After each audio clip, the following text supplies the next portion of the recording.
livros de memória com a matéria retida pela engrenagem que a natureza me deu. Pode ser que me escape a legitimidade de um nome ou de uma data, mas me ficou a realidade do acontecido como um grão na terra. A sorte está em que a semente não apodreça na cova e que o fato não tenha o pobre brilho do fogo fato.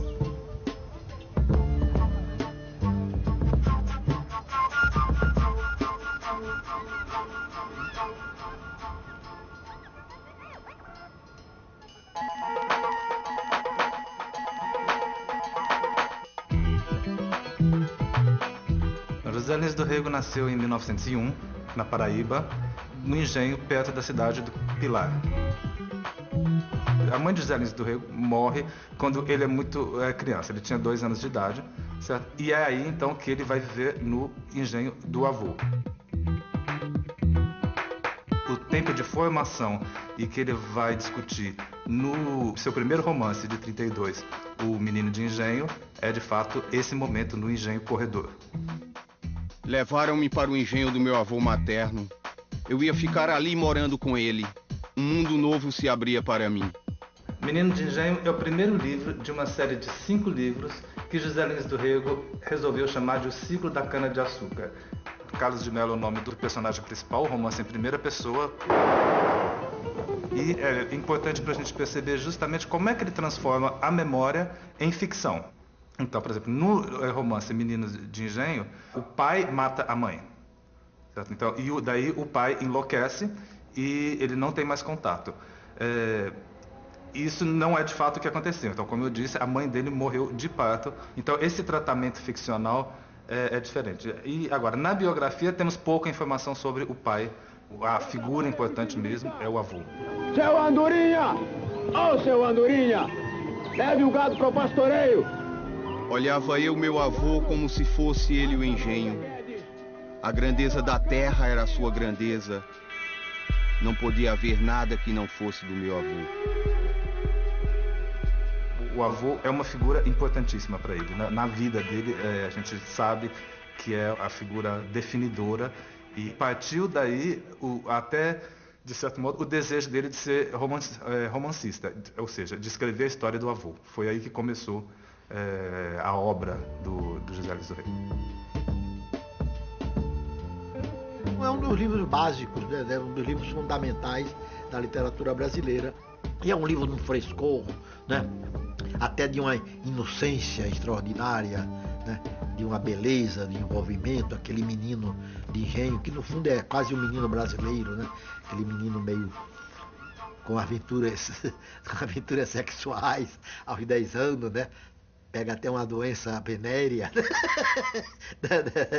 né? Convive com animais e aquelas coisas. É o Brasil, não é uma espécie de súmula do Brasil, aquele livro. Comecei querendo apenas escrever umas memórias que fossem a de todos os meninos criados nas casas grandes dos engenhos nordestinos. Seria apenas um pedaço de vida o que eu queria contar. Sucede, porém, que um romancista é muitas vezes apenas um instrumento de forças que se acham escondidas no seu interior. O Menino de Engenho vai tratar da infância dele até os 12 anos, quando ele vai para o colégio interno. Doidinho trata justamente das memórias que ele teve do internato. Ao mesmo tempo, é um romance que, de certa forma, é uma reescritura do Ateneu de Raul Pompeia. Ou seja, ele é memória, mas também ele tem um lado literário muito importante. Ao sair do internato, o José Lins do Rego vai estudar numa escola que se chamava Pio X, na Paraíba do Norte, hoje João Pessoa. Depois ele sai e vai estudar, terminar o secundário no Recife. Ele veio fazer o que antigamente se chamava o curso de preparatórios para entrar na faculdade de Direito. E depois fez o curso, mas ele próprio escreveu, numa recordação dessa época, que ele não sabia nada de direito, não estudava, ele passava o tempo todo, às vezes nem sabia onde é que ficava a sala de aula de determinadas disciplinas, sabe? Foi um boêmio, e depois tornou-se, ainda estudante, já no fim do curso, um jornalista panfletário. Gilberto Freire é que tirou ele dessa profissão de jornalista, percebendo que ele tinha todas as qualidades de um romancista autobiográfico, né? O Gilberto Freire, de fato, é uma figura muito poderosa, alguém que volta dos Estados Unidos cheio de ideias, é uma pessoa que já era muito erudita, então, apesar de que só tinha 24 anos na época, o José Lins tinha 23, e ele disse que aprendeu muito, todas as leituras que ele começou a ler, que ele teve naquele momento, foram graças ao Gilberto Freire. Confesso-me o mais contraditório dos homens. Gilberto Freire assistiu o nascimento do modernismo literário e artístico. De modo que quando ele chegou aqui em 23, no ano seguinte da Semana de Arte Moderna, ele disse: olha, tudo isso que esses rapazes de São Paulo estão fazendo, eu já vi nos Estados Unidos e na Europa. De modo que isso não tem nada a ver com o Brasil, né? Eles estão copiando o que fizeram na Europa. Aí ele procurou desfechar o movimento regionalista e José Lins do Rego aderiu a esse movimento, a esse que Gilberto Freire desfechou no Recife, fundando o Centro Regionalista do Nordeste, né? O romance Banguê, de 1934, se formos fazer uma relação entre a biografia e o romance, ele trata justamente desse momento que, tendo terminado a faculdade de Recife, ele volta para a Paraíba e vai para o engenho do avô. Tem o capítulo onde mostra a morte do avô, José Paulino, certo? Dentro do romance, que é uma coisa muito forte para ele.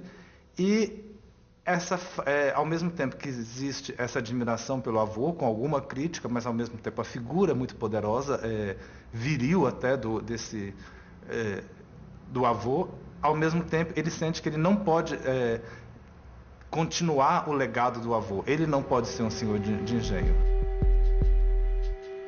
Carlos de Melo havia crescido, sofrido e fracassado. Mas o mundo do Santa Rosa não era só Carlos de Melo. Ao lado dos meninos de engenho, havia uns que nem o nome de menino podiam usar. Os chamados moleques da bagaceira, os Ricardos. O Moleque Ricardo é o quarto livro da série do ciclo da cana-de-açúcar. O Moleque Ricardo, ele já aparecia no Menino de Engenho. Ele era o coleguinha de Carlos de Melo. Ele foge do engenho e ele vai viver no Recife, na cidade grande. Ele vai trabalhar numa padaria e se envolve com a política sindical, um pouco a revelia. No final do Moleque Ricardo, depois de envolvidos numa greve, o Moleque Ricardo e os companheiros da padaria vão presos e são mandados para Fernando de Noronha, onde era uma prisão na época. O fim do romance Moleque Ricardo é um poema em prosa, né? Em que os xangozeiros do Recife, durante a noite, cantam umas canções de protesto. O que fizeram eles que foram para Fernando? Ninguém sabe, não. Ele gravou a meu pedido este final do romance Moleque Ricardo, né? O que fizeram eles que vão para Fernando? Ninguém sabe, não. O sacerdote quebrando o ritual para deixar escapar a sua dor. Seu Lucas não era mais um Deus naquela hora. Como homem qualquer, ele falava pelos pobres que no mar se perdiam. O canto dele varava a noite, varava o mundo. Ele disse, que fizeram eles que vão para Fernando? Ninguém sabe, não. No Menino de Engenho, o José Lins do Rego parece se identificar muito com o Carlos de Melo. Quando chega no Moleque Ricardo, o Carlos de Melo é um personagem secundário e que daí ele já é alvo da crítica. Tanto é que os colegas todos começam a falar, começam a criticá-lo como sendo um privilegiado e alguém que tem a herança e a culpa dos senhores de engenho. Olha, eu acho que a herança mais forte da civilização do açúcar não é nada lisonjeira. É a escravidão. Foi o que mais marcou a sociedade nordestina, foi a escravidão. O senhor de engenho era o dono das terras e das virgens, inclusive. Realmente ele era dono absoluto de tudo. Então, essa chamada civilização do açúcar, né, tem essa característica de segregação muito forte.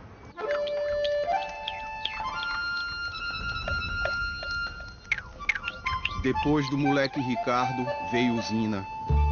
A história do Santa Rosa arrancado de suas bases, espatifado, com máquinas de fábrica, com ferramentas enormes, com moendas gigantes devorando a cana madura que as suas terras fizeram acamar pelas várzeas.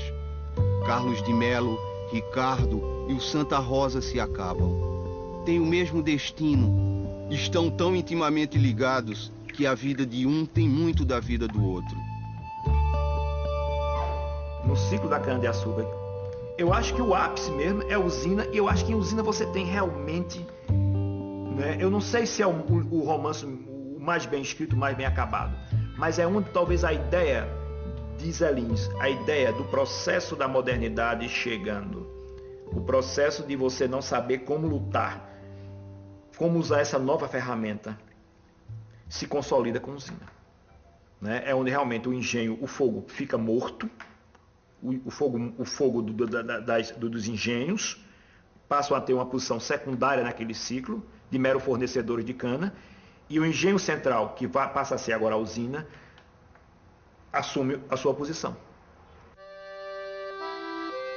O José Lins se casa em 1924 com Dona Filomena Massa, que era filha de um senador local.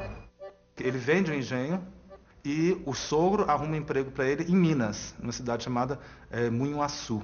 A minha mãe tinha adoração pelo meu pai, né? Você não pode imaginar o que eram os domingos. Os almoços de domingo que ela preparava, aquela galinha cozida com pirão. E meu pai era a primeira pessoa a ser servida. A primeira pessoa a ser servida era meu pai. Tudo era para José. Em 1926, o José Lins, ele sai de Minas e vai viver em Maceió. Mas a Betinha, que devia contar uma coisa muito interessante, que ela nunca escreveu sobre isso, eu vou dar força à minha irmã para ela explorar os 10 anos que meu pai morou em Alagoas. E antes de morrer, ele disse que foram os 10 anos mais felizes da vida dele. E ali ele conhece um grupo de escritores mais jovens, na verdade, que era o Valdemar Cavalcante, Aurélio Buarque de Holanda, que moravam ali na época.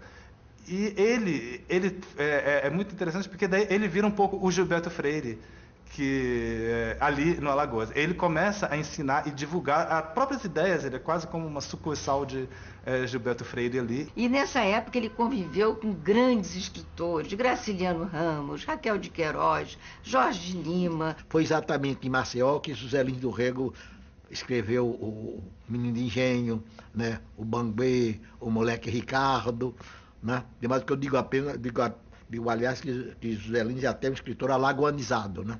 Porque a eclosão do seu gênero literário ocorreu em Maceió.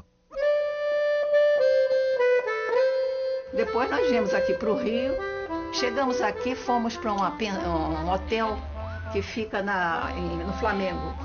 Eu fiquei maravilhada, porque eu fiquei olhando assim, eu achei que chegava a me beliscar, não acreditava que estava no Rio de Janeiro. E o Zé Lins do Rego carioquizou-se, ele ficou uma figura popular do Rio de Janeiro, inclusive pelo fato de torcer ardentemente pelo Flamengo, né? E pelas suas crônicas diárias em jornais do Rio de Janeiro, comentando os fatos da cidade mais corriqueiros, né? Quando ele ia para a cidade, aí ele ganhava o mundo, né? Porque era uma época que não tinha violência. Ele almoçava na Colombo, fazia ponto na Livraria Zé Olímpio, que naquela época ficava na Rua do Ouvidor, com os amigos todos, e de tarde também passeava, só chegava em casa às 6h30, 7 horas. Ele passava o dia passeando. Agora, os jogos de futebol, meu Deus, ele sofria tanto que no fim da vida ele foi proibido pelo médico dele de ir a jogo de futebol. Porque quando o Flamengo era derrotado, ele ia para a cama. Em 1938, o futebol aparece na vida dele, e rapidamente isso vai aparecer na sua literatura. Em 41, quando ele publica Água Mãe, que já é um romance que tenta fazer essa passagem do ambiente da paisagem nordestina para o ambiente do Rio de Janeiro, ele incorpora um dos personagens dele como um Joca, que é um menino que gosta e que aprecia futebol e que sonha, almeja jogar num grande clube do Rio de Janeiro, no caso, o Fluminense. Pouco a pouco ele passa a trazer essa sua vivência para a Crônica de Jornal, até que em 45 a crônica esportiva passa a ser um dos grandes meios de produção dele. Em crônicas muito curtas ele diariamente passa a escrever. E ele conseguia fazer com que aquele pequeno espaço que ele tinha no jornal se transformasse num grande espaço de reflexão, né? Então ele trazia vários elementos para pensar e discutir, então, a importância do futebol na cultura brasileira, por que o futebol cativava tanto o brasileiro, e como que o futebol servia, aos olhos dele, né, para, de certa forma, refletir ou dar demonstrações do que seria a verdadeira alma do brasileiro, né? E o gosto pelo futebol que ele tinha, que curiosamente é esse fenômeno urbano da vida das metrópoles, de alguma maneira para ele tinha alguma dimensão telúrica que o próprio campo, a ideia do gramado, aquilo ao ar livre, aquilo trazia como continuidade dessa identidade nordestina dele. Quando eu cheguei ao Rio, eu conheci o Zé Lins. Foi um ano de 1943, ele tinha acabado de publicar Fogo Morto, aos 42 anos, de modo que ele estava no esplendor de sua glória e do seu gênio de escritor. Fogo Morto é o romance que toda a crítica considerou a obra-prima de José Lins do Rego, e ele é considerado justamente, dizem, o romance síntese. Então, depois de muitos anos, ele volta ao assunto, ao ambiente, até em alguns personagens do ciclo da cana-de-açúcar. O tempo narrativo é mais ou menos o mesmo tempo de Menino de Engenho, mas o Carlos de Mello ali não aparece. Ele trata justamente do Santa Fé, que é o engenho vizinho, e como é que ele decaiu em Fogo Morto.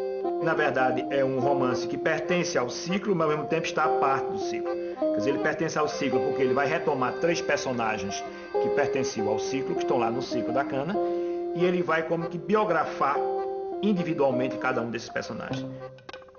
O romance é dividido em 3 partes e cada uma trata basicamente de um personagem diferente.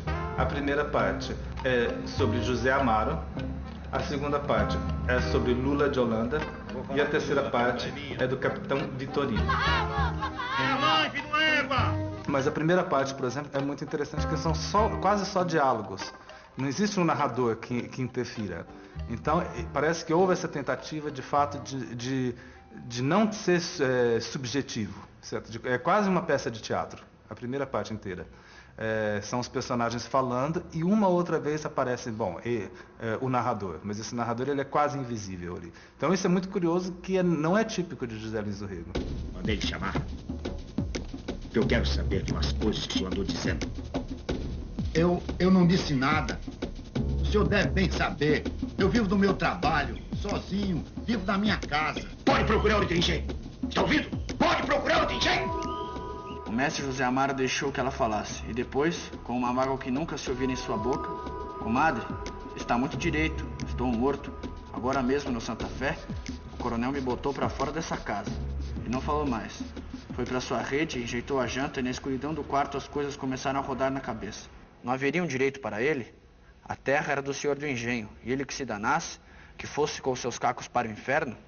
A segunda parte é que vai contar a história de Lula de Holanda, e daí vai muito atrás, vai no século XIX e conta é quase uma saga de uma família. Curioso então que, enquanto na primeira parte eram só diálogos, a segunda parte é só o narrador, ou é muito narrador contando a história. É como se o povo, ou a camada popular, não tivesse história, não tivesse passado. Certo? Então, é tudo no presente. Agora, quando vai tratar da história da classe dominante do senhor de engenho, ele vai desde o século XIX e conta toda essa história. Seu Lula já estava velho. Dona Amélia era aquela criatura sumida. mas sempre com seu ar de dona. Neném, uma moça que não se casava. Esta era a casa grande do Santa Fé. As várzeas cobriam-se de grama, de mata-pasto, os altos cresciam em capoeira. Seu Lula, porém, não devia, não tomava dinheiro emprestado. Todas as aparências de senhor de engenho eram mantidas com dignidade. Existe uma espécie de espelhamento entre essas duas figuras, o José Amaro e o Lula de Holanda. Um personagem popular sem nenhum direito, e outro, esse personagem patriarcal, que é o Lula de Holanda. Então, os dois se casaram por conveniência, têm filhas histéricas que não se casam, eles não têm filhos homens, também, que vão continuar o legado da família, e os dois também têm ataques. Um vira lobisomem e o outro é epilético e tem seus ataques epiléticos. Meu Deus! A terceira parte do romance é sobre o capitão Vitorino, que é um pouco, ele é muito, os críticos, ou até o próprio José Lins do Rego, diz que ele teve uma tentativa de fazer uma espécie de Dom Quixote, um personagem meio idealista e que brigava com todo mundo e dizia o que pensava. Vitorino Carneiro da Cunha não nega fogo, ladrão que rouba ladrão, tem 100 anos de perdão. Vitorino Carneiro da Cunha ninguém faz calar, pois seu pagar! Tinha um pouco de louco, mas ao mesmo tempo aquele louco que acaba enfrentando, na verdade, a polícia, os tenentes que havia ali. É isso, meu povo! Pra me levar preso, só mesmo um batalhão! É ele que, no momento em que os cangaceiros estão atacando o engenho de Lula de Holanda, é ele que interfere e começa a brigar e não aceitar. Menino, estou falando com o teu chefe. Ainda não cheguei na porta da cozinha. O assalto ao Santa Fé encheu o noticiário dos jornais. A figura de Vitorino ferido, espancado, apareceu como de homem de coragem, que não temia perigo de espécie alguma. É sem dúvida o romance desse ciclo o mais bem urdido, não é? Porque é onde ele aprofunda psicologicamente 3 personagens, não é? Que estão ali, en passant, etc., mas que não foram aprofundados. E que são 3 personagens, de alguma maneira, trágicos. Algo de trágico nesses 3 personagens. Não é? São 3 personagens que representam, ao lado de Carlos Melo, que é o personagem central do ciclo, quer dizer, é como se fosse elementos periféricos desse ciclo, desse processo de desagregação. Não é? Mas periféricos, mas que você não consegue entender o centro, que é Carlos Melo, sem entender esse periférico.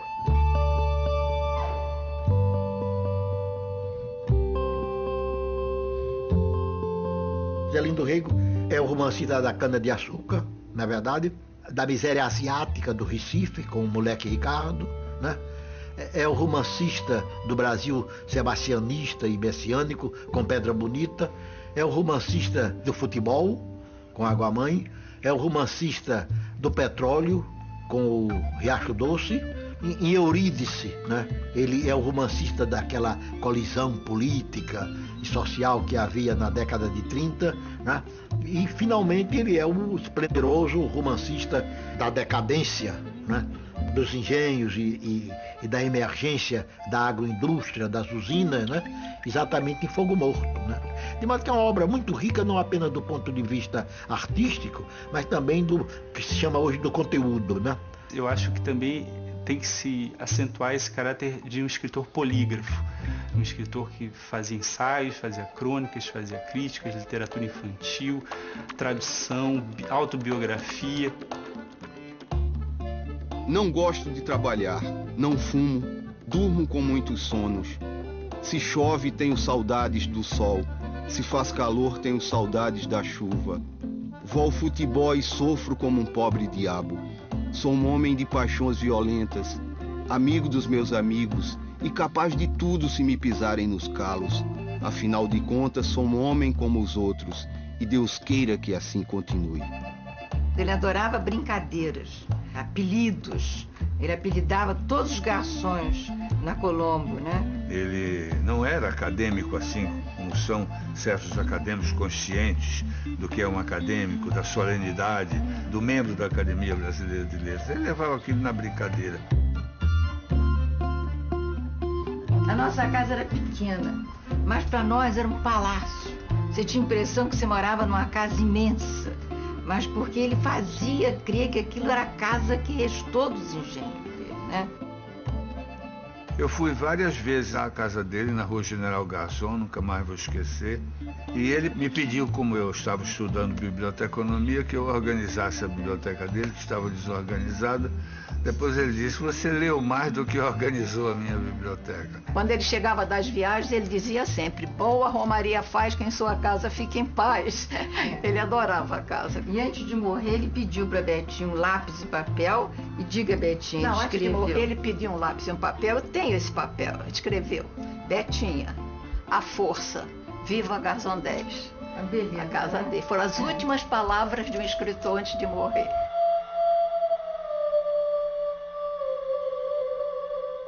Logo antes de morrer, já nos anos 50, ele escreve esse livro, que é de fato um livro de memórias chamado Meus Verdes Anos. Esse livro ele se parece muito com o Menino de Engenho, e as pessoas até se perguntaram na época por que o José Lins resolveu escrever esse livro que era tão parecido. Ele costumava dizer que a maioria dos livros dele, mesmo os de ficção, eram 40% baseados na memória. Porque a memória, a grande missão do Zé Lins é, como todo memorialista, ele falsifica, né? Ele transfigura a sua experiência pessoal, né? E a sua experiência pessoal, quando atravessa a fronteira da linguagem, né? Se torna ficção ou quase ficção. Esse é o segredo, né, do criador literário, né? Adeus, seu Carlinhos. Lembra da gente, seu Carlinhos. Adeus, adeus, lembra da gente.